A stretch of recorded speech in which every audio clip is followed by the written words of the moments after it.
Welcome to the Vision and Purpose podcast, where we dive deep into the lives of incredible people who have made a mark on the world.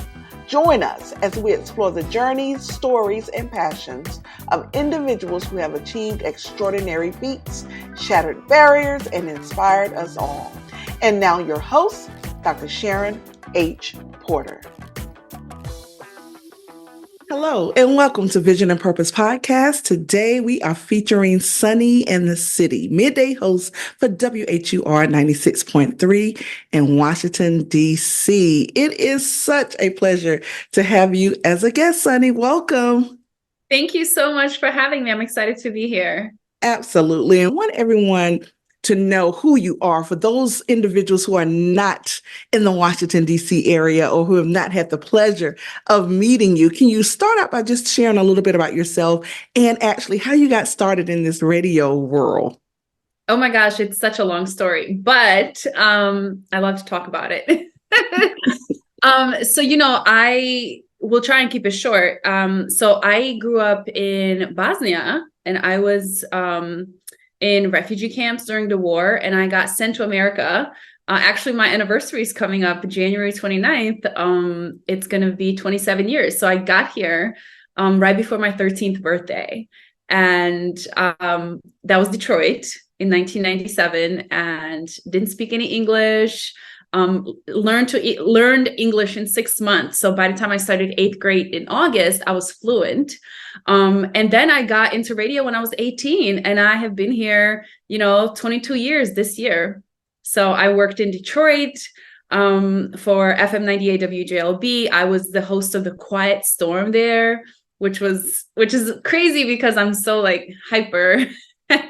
And back in the day as a 23-year-old hosting the Quiet Storm, especially a foreigner, learning the art, learning all the 90s hits, it was like a magical time because I learned so much. And then, I did radio in Detroit, Miami, moved to New York for a little bit. But as soon as I got to New York in 2010, I got the job offer in DC. So I have been here 13 years.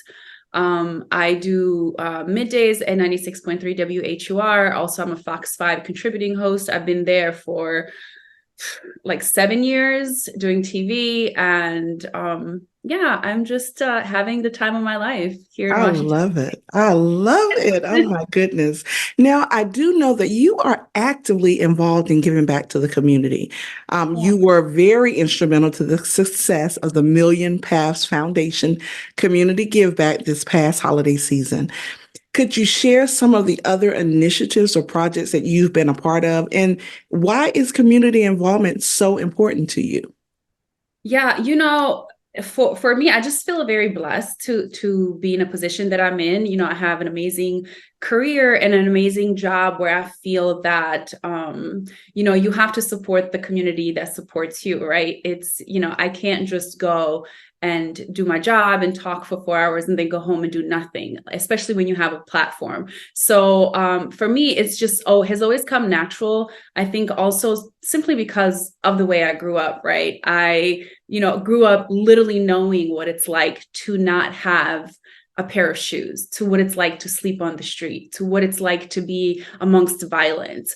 And so for me, it's just personal. I see myself in children and people. It's funny because I work for the news, but I try not to watch so much of it because I get emotionally attached to everything, because so many parts of things that happen in the world, I can relate to it just simply because I feel like I have lived 10 different lives since, growing up the way I did and then coming to America and all of that. So it's just very personal to me. And it's just not I think people, when John sent me, he was just asking about, his foundation, I have this kid. It was it's not, to me, it's nothing to do that. It doesn't take me any effort to share and just say, hey guys, we have this kid. Does anybody want to help me buy things for him? And we did it within 2 minutes. It just doesn't take a lot of effort. And I think, everyone should do that, whether you have a big platform or not, right? It just takes something to make someone's entire year to make someone like, just think about that. So yeah, it's just very personal to me. I really love that. I'm editor-in-chief of this magazine, but I'm also an educator. I am an elementary principal, and Oh, you one of those. I love it. I you love it. helped one of my students, and I was just so touched Wow. for that, because they are in need, and you didn't have to do that. You know what I mean? You didn't have to, but you saw in your heart to do that, and that's huge. And Mr. Harris just talked so highly of that. He was just so grateful. And he actually was an elementary student at my school many, many years ago. And which his whole give back is all of the schools that he attended. So, the whole intent of the give back meant so much. And then for you just to reach out of nowhere, literally, really touched him. So that was a blessing. So thank you. Personally, I want to say thank you for that. Oh no, you're welcome. And I do want to add, I have this saying where I say, if you're not poor enough to receive charity, then you're rich enough to give it, right? I love that. And that goes to many things, right? Your time and volunteering and just like helping the community it doesn't necessarily mean monetary, but it's also making people, and especially children, feel like they're not forgotten, right? Especially during the holidays, because I really remember when I was like 10 or 11 and we lived in a refugee camp, and I asked my mom, I said, do people in the world know we're here? Why won't they help us? Wow. So when you think about that, right? And that, that's across the world in another country. For me to know that there are children down the street from the White House that feel that way and that are experiencing the same thing that countries in wars are experiencing in the most powerful city in the world. I think we have to think that way. And when you think that way, then everything you do, you're like, oh my gosh, DC's, we love DC. We love living here. But we have to be realistic and see what's happening and always do what we can, no matter what level you're at, to give back to the people around you. I love it. I love it.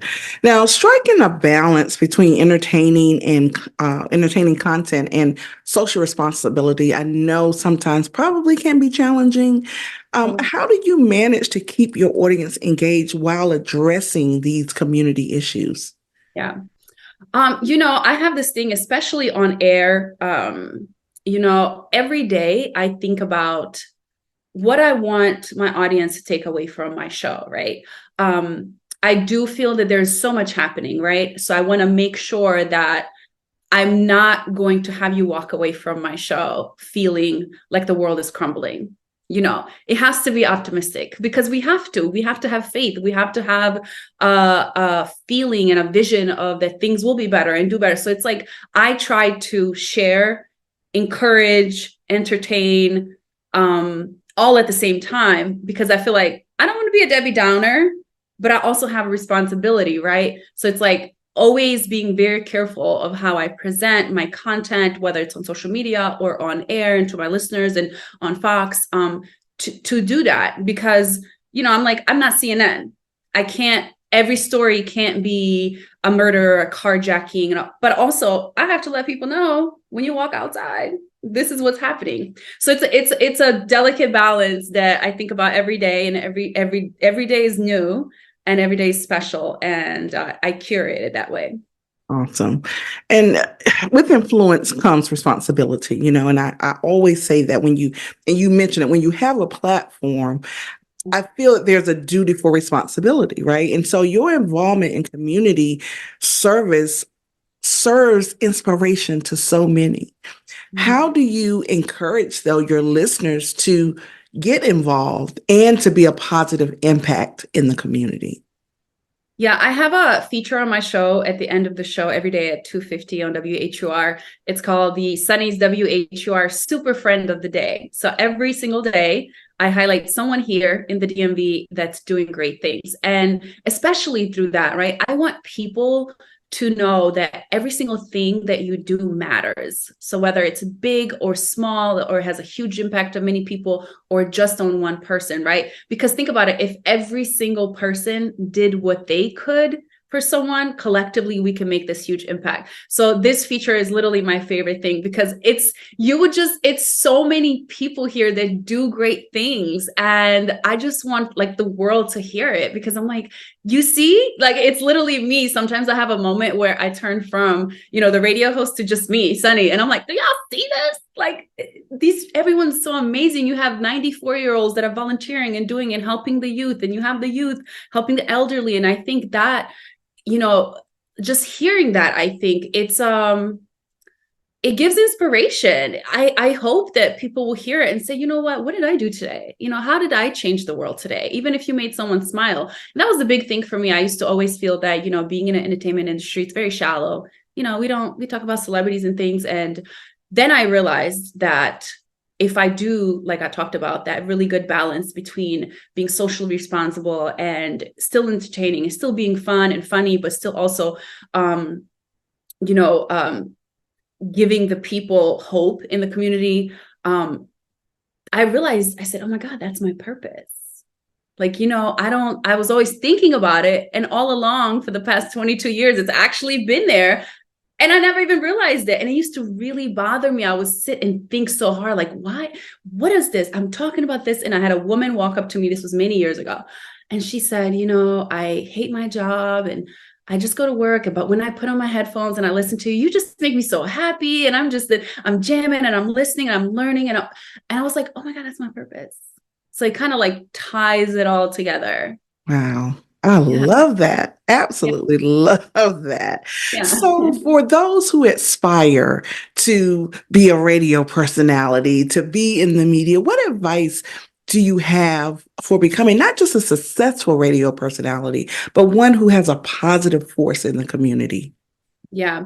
When people ask me that, I'm always saying that it was a little different back when we started. When I started in 2002, we had no social media. We had no way of people getting to know us. Websites just launched and we had one little small picture and maybe a little bio. And that was for many years until 2009, I think, when Facebook launched, or when I got on Facebook. So literally the beginning of everything started being in a community, doing things and creating things and hosting events and going to and organizing literally community things where people where you lived got to know you and who you are through that, because there was no other way. Now I feel like it's easier. You have a social media platform. You can create your own radio show. You can start your own podcast. You can do so many things that we couldn't do. Yet a lot of the personalities that came from my era are still here thriving, which really works out for us because we kind of got both sides. We had to grind it out without the social media, and now we're here. So at the end of it all, you really have to be dedicated. You really have to know that this is what you want, because we didn't start for, the kids call it clout. We didn't start for that. We started because we really loved it. And for me, honestly, I was like, this is great because nobody gets to see me and I don't have to dress up. I can just go to the radio and not have to worry about being seen. And then when everything started, I'm like, oh my goodness, now people get to see you. So it was, for us, it really wasn't about being known. It was just about being in a community, having a great time, feeling that connection. But again, now I'm just like, look, make sure that this is what you want to do. Really get involved, start getting out there and creating things. You have so many different outlets, and, again, be responsible with your content. My biggest thing has always been, I don't want to end up on the Shade Room. Exactly. I just want to do my job and do a great job. And then I go home. I don't want to be involved. I don't want to be with the celebrities. I do my things. I do what I can. And I live a very peaceful life. And I really enjoy it. I love it. I love it. So, Sunni, please just let everyone know where they can find you on the radio, where they can connect with you on social media, and any great things that you have coming up. Yes, so I am on 96.3 WHUR Monday through Friday, 10 a.m. till 3 p.m. And then I am on Fox 5 every Thursday night, 7 o'clock. I am one of the guest hosts for the show called Like It or Not. You can find me on it's not Twitter anymore, it's X. I'm not on there though. I'm on Instagram. You can always DM me, Sunni and the city. And I have a lot of things coming up. I'm very excited. So I'm a big foodie. And, the great thing about working at WHUR, which obviously is a part of WHUR University Radio, they have WHUT, which is their TV station, who is now, which is being ran by Angie And, who is a friend of mine. And she used to be a radio host as well. And we are going to be launching a show called Sunni Eats. So it's going to be basically kind of like a mixture of a traveling food show throughout the DMV. I want to highlight mom and pop's different cultures. I want stories to be told with these incredible restaurants. No big chains, nothing. Like, I want the most amazing mom and pop stores all across, restaurants, across DC, Maryland, and Virginia. That is coming up. A lot of other things. What am I working on? So I used to have a women's empowerment luncheon, which I used to honor 10 women across DMV that do incredible things in the community. And we had to stop, obviously, during the pandemic. But in March, for Women's International Day, we are bringing that back, which will be the 10-year anniversary. So I'm super excited. Oh my goodness. I love it. I love it. So many great things. I love it. Just in time for your feature in Vision and Purpose Lifestyle Magazine. Wow. Definitely, guys, stay tuned for that, a full feature. And so it has truly, truly been a delight, Sunni. Thank you so much for just taking the time to just share and bless our audience. Thank you. Thank you so much. I'm so honored to be here with you. I appreciate it. Absolutely. And to our viewers and to our listeners, we thank you as well for joining us through this journey while we explore the depths of our guest's vision and purpose. Your vision is the compass guiding you through life, and your purpose is the fuel that propels you forward. Keep dreaming, keep believing, and keep pursuing your purpose, because every step you take brings you closer to the fulfillment of that purpose. I'm your host, Dr. Sharon H. Porter, and until next time, live life with vision and purpose. Thank you for joining another episode of Vision and Purpose Podcast. Please share, like, and subscribe. Please join us every Thursday at 5 p.m. Eastern Time.